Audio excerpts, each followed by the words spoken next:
Hi GI TV, Bob the Axeman Hildebrand here, and I'm sure you're probably wondering why I'm wearing shooting glasses. Well, today I'm going to be going over a few CO2 guns.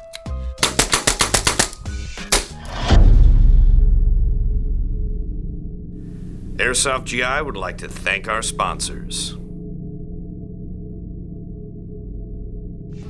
Now, we've been getting a lot of questions lately about which gas pistols work well in colder temperatures. Well, the short answer to that is CO2 pistols. Now, CO2 pistols generally work better at colder temperatures because of the cartridge. It's generally more stable than green gas is, which makes it vastly more effective. Now, that said, we've got a wide variety of CO2 pistols on our website. I just picked a few today that were the most interesting to me, or the most unique in my opinion, which is why I've got the WG Fullmetal Fake Wood 4-inch Revolver. Now, what's cool about this is it actually comes with some rail kits you can mount on the front of the gun for accessories or whatnot. It does come with 6 of these shells, which is how you're going to load the BBs into the gun.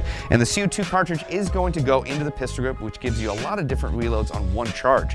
Now, this gun shoots between 420 and 430 feet per second, meaning it's really great for target shooting, or if you play private games at fields where they allow you to adjust the FPS of your guns up a little bit, or if there are fields that fire that allow you to use guns up to 450 feet per second. Otherwise, this is just a really fun gun to shoot with. In fact, it's kind of loud and imposing when you shoot it.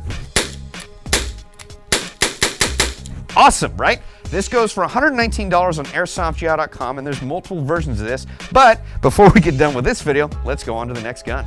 All right, and next up on the list of CO2 guns we're going over today is the G&G Xtreme 45 CO2 Blowback pistol. Now, obviously, it looks similar to a 1911. It does have rails on the bottom for the attachment of aftermarket accessories. What's interesting about this is that this gun actually only blows back an inch, enough to cycle the hammer. Now, because of that, there's going to be a lot of parts of the gun that aren't normally going to move on this gun because it's not a full blowback, so to speak, which means you're going to get more accurate shots, it's going to use gas more efficiently, and it's just going to be more precise in general.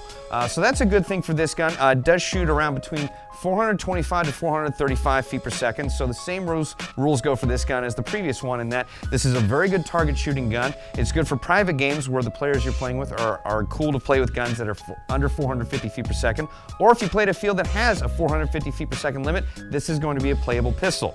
Now, this is actually also a very affordable pistol, coming in at $94.50 currently on AirsoftGI.com. So if you are looking for a new target shooting pistol or something you can take out with your friends in private games, or if you just want a CO2 pistol to plink around with, make sure to check out the G&G Xtreme 45 CO2 pistol. But without further ado, let's get on to the Uzi. And without further ado, the Umarex Iwi Guzzi. This has got to be my favorite out of all these because it's got a terrific rate of fire, it sounds scary, and it's a pretty solid gun. Considering that the majority of this gun is made out of polymer, there are actually select pieces that are reinforced along the exterior made out of metal, including the foldable stock. With the stock folded in, it actually shrinks the gun length down to about a foot, but with it extended, it actually provides a very stable platform for firing, and you're going to need that platform because the blowback on this thing is awesome. Now, I gotta say, this holds 38 rounds, it shoots between 390 and 400 feet per second, making it perfect for outdoor gameplay as well as indoor fields that have the 400 feet per second limit. If you are looking for the Umarex Iwi Guzzi, you can find it on AirsoftGI.com for around $179.99, which is actually a really good price if you're thinking about getting into gas submachine guns. This is highly suggested by me personally, as well as the rest of our CO2 line. I highly suggest you check them out, especially if you are dealing with colder weather. CO2 cartridges will make your gameplay a lot easier. Well, I'm Bob the Axeman Hildebrand, and this is GI TV. Airsoft GI would like to thank our sponsors.